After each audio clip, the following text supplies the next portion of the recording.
पाकिस्तान टे मुल्की T20 series में न्यूज़ीलैंड के 6 विकेटन तां शिकस्त ॾेई छॾी। क़ौमी टीम जे सीरीज़ में लगातार ॿिए फतह पाकिस्तान 148 रन जो हदफ़ 6 विकेटन जे नुक़सान ते 19 ओवर में हासिल कयो।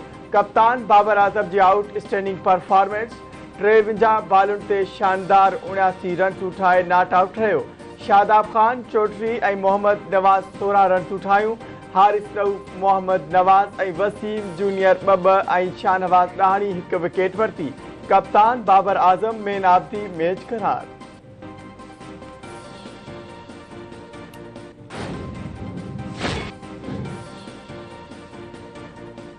वफाकी घरू वज़ीर राणा सनाउल्लाह जी गिरफ़्तारी वारो मामलो। कोहिस्तार पुलिस गिरफ़्तारी फौरन अणपूरो करार ॾेई वसूल करण खां इनकार करे छॾियो।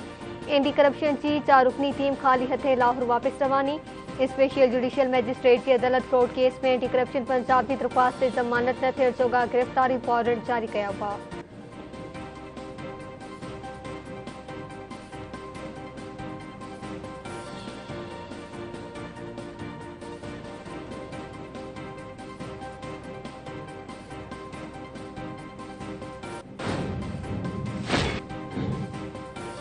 बचावर वफाकी वज़ीर ख्वाजा आसिफ चयो आहे त असांखे पंजाब हुकूमत खां को बि ख़ौफ़ नाहे। गिरफ़्तार करणो आहे त भली करे वठे। राणा सनाउल्लाह पहिरीं बि बहादुरी सां ज़ुल्म जो मुक़ाबिलो कयो आहे। मुल्क लाइ ख़तरो बणिजी वियल इमरान नियाज़ी कंहिंजो बि वफ़ादार नथो थी सघे। ॿुधाए त संदसि करप्शन ख़िलाफ़ जिहाद 1 करोड़ नौकरियूं ऐं 50,000 घर केॾांहुं विया।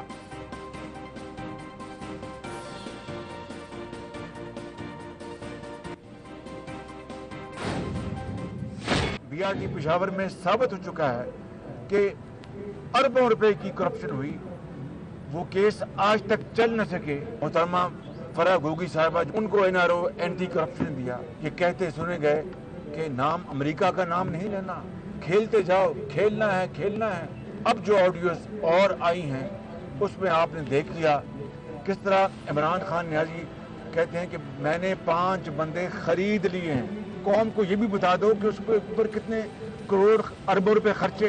इससे बड़ा फ्रॉड ज़हन का, इससे बड़ा साजिशी, झूठा, फरेबी, धोखेबाज शख्स मैंने अपनी जिंदगी में नहीं देखा। माशी कश्ती वो हचकोले रही थी, बिल्कुल डिफॉल्ट पर पहुंची हुई थी। नवाज शरीफ, बिलावल भुट्टो, आसिफ ज़रदारी, मौलाना फजल रहमान, हमने अल्हम्दुलिल्लाह इस दिवालियापन को पाकिस्तान से निकाला। कि ज़हनी एक इसकी कैफियत है जिसने पाकिस्तान को दुनिया में रसवा कर दिया। इमरान नियाज़ी 5 महीने ख़रीद करे ॾोह जो एतराफ़ कयो। ॿुधाए त एतिरा पैसा हुन आंदा किथां। कोयले जी दलाली में इमरान पंहिंजो मुंहुं कारो कयो। मरियम नवाज़ खे इनारो ॾियण जी ॻाल्हि कंदड़ इमरान खान ॿुधाए त हेलीकॉप्टर केस, मालूम जबा ऐं बिलियंट्री केस बंदि करण बचा एनआरओ हुआ। अलीमा खान ऐं फरागोगी खे क्लीन चिट मिली, छा उहो बि एनआरओ न हो? साकिब निसार खां सवाल कयां थो त 56 कंपनीज़ केस किथे आहे? वज़ीर आज़म शहबाज शरीफ लाहौर में एहतसाब अदालत ॿाहिरां मीडिया सां ॻाल्हि ॿोल कंदे चयो आहे त रियासत मदीना जी ॻाल्हि कंदड़ ॾींहुं राति कूड़ ॻाल्हायो। नवाज शरीफ अदालत में पेश थींदो रहियो, कॾहिं बि एनआरओ न वरितो। इमरान नियाज़ी खे हाणे क़ौम खे हिसाब ॾियणो पवंदो।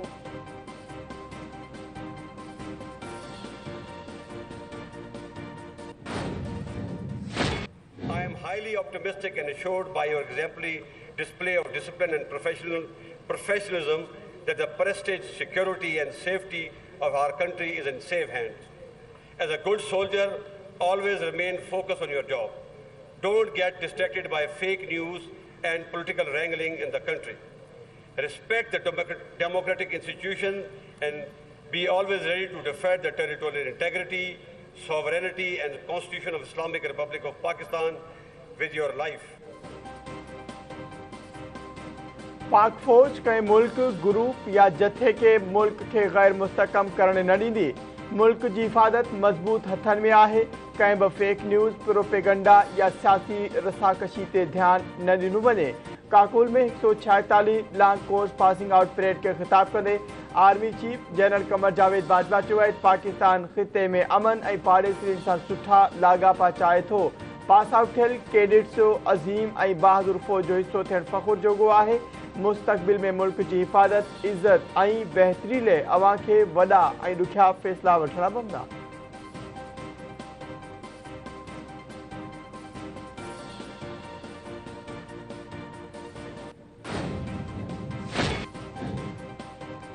चैन वरीह ताईं जिन मुल्कनि सां लाॻापा ख़राब थिया हाणे उनमें बेहतरी थी रही आहे। असां इमदाद या ख़ैरात न पर इंसाफ़ जो मुतालबो करे रहिया आहियूं। माहौलियाती कंदार जी ज़िम्मेवार मुल्कनि जी ज़िम्मेवारी आहे तालीमी मसइले खे मुंहुं ॾियण में असांजी मदद कनि। पढ़ी वज़ीर बिलावल भुट्टो ज़रदारी जर्मनी जे दौरे दौरान जर्मन मीडिया खे इंटरव्यू ॾींदे चयो त 4-5 महीननि दौरान जिन मुल्कनि सां राब्ता कया उन्हनि सुठी मोट ॾिनी। अमेरिका, अरब ऐं पाड़ेसरी मुल्कनि सां ख़राब थियल लाॻापा बहितर थियण शुरू थिया आहिनि। पढ़ी पॉलिसी बि सही ढंग ते थी रही आहे।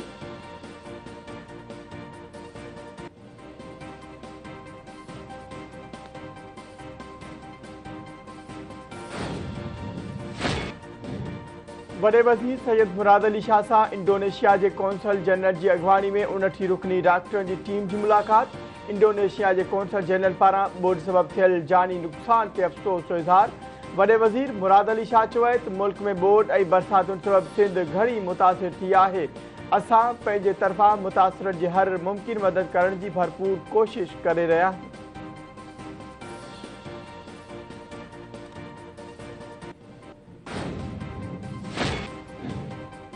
इतलाती ट्रांसपोर्ट खाते जे सूबाई वज़ीर शर्जील लामी में चयो आहे सिंध हुकूमत जूं मुतासिर इलाइक़नि में इमदादी सरगर्मियूं जारी आहिनि। 24 कलाकनि दौरान वधीक 33,629 कुटुंबनि खे राशन बैग ॾिना विया।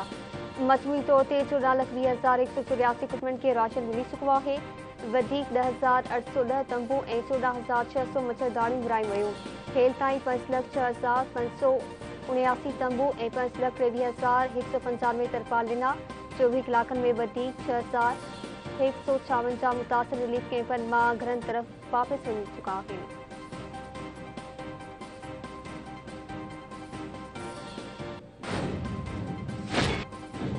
कराची जे मुख़्तलिफ़ इलाइक़नि में मोबाइल फ़ोन सर्विस बंदि। गुलिस्तान जौहर, डिफेंस, मलीर, सदर, टावर ऐं नाज़िमाबाद में ओचितो नेटवर्क जा सिग्नल ग़ाइब थी विया।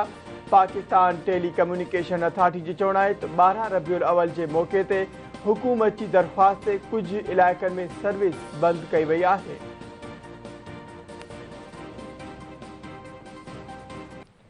सिंध समेत समूरे मुल्क में ॿिन्ही ज़ाहरनि जे सरदार मोहम्मद मुस्तफ़ा सल्लल्लाहु अलैहि वसल्लम जो मिलाद भरपूर नमूने मल्हाइण लाइ तयारियूं शुरू सां जारी। आशिक़ाने रसूल पारां मुख़्तलिफ़ शहरनि में रैलियूं।